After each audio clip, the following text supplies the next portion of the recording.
Good afternoon. This is Lance Dixon with Curriculum Training System. We'd like to welcome you back as we share more information on foundational principles of learning.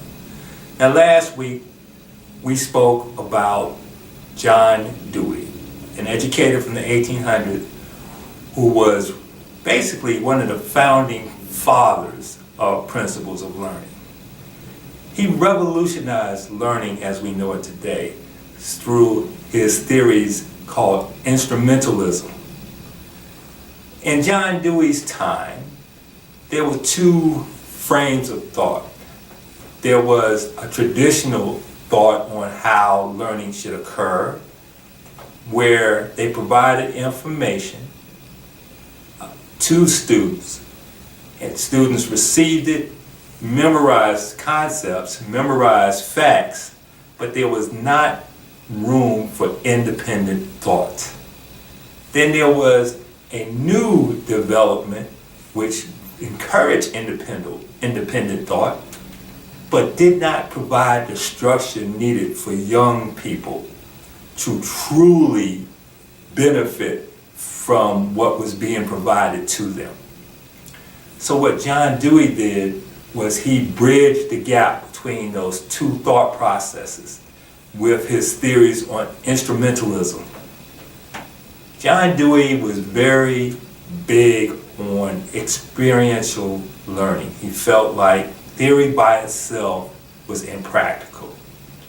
You needed to apply some type of practical life experience to test those theories for a real learning to occur. Through his work, he revolutionized learning in the 20th century, and his work is still being utilized today. Now, this week, we're going to talk about functions of the mind. We're going to kind of shift modes a little bit.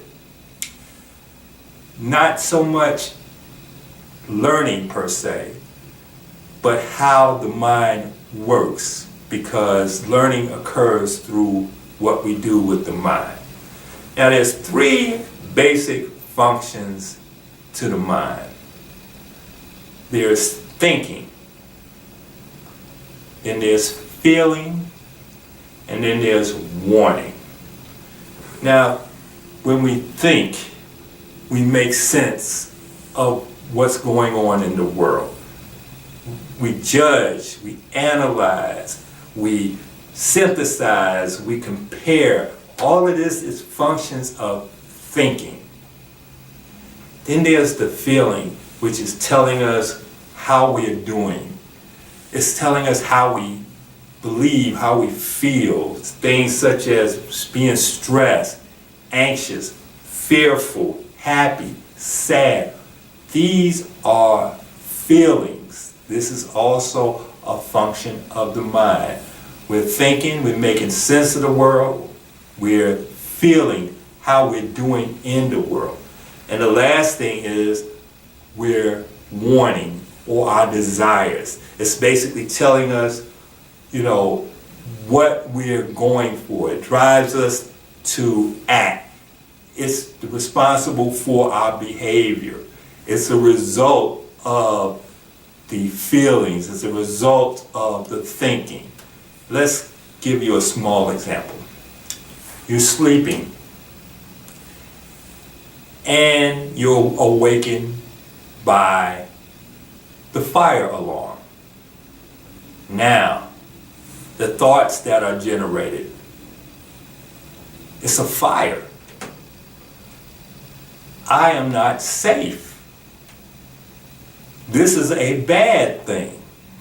These are the thoughts.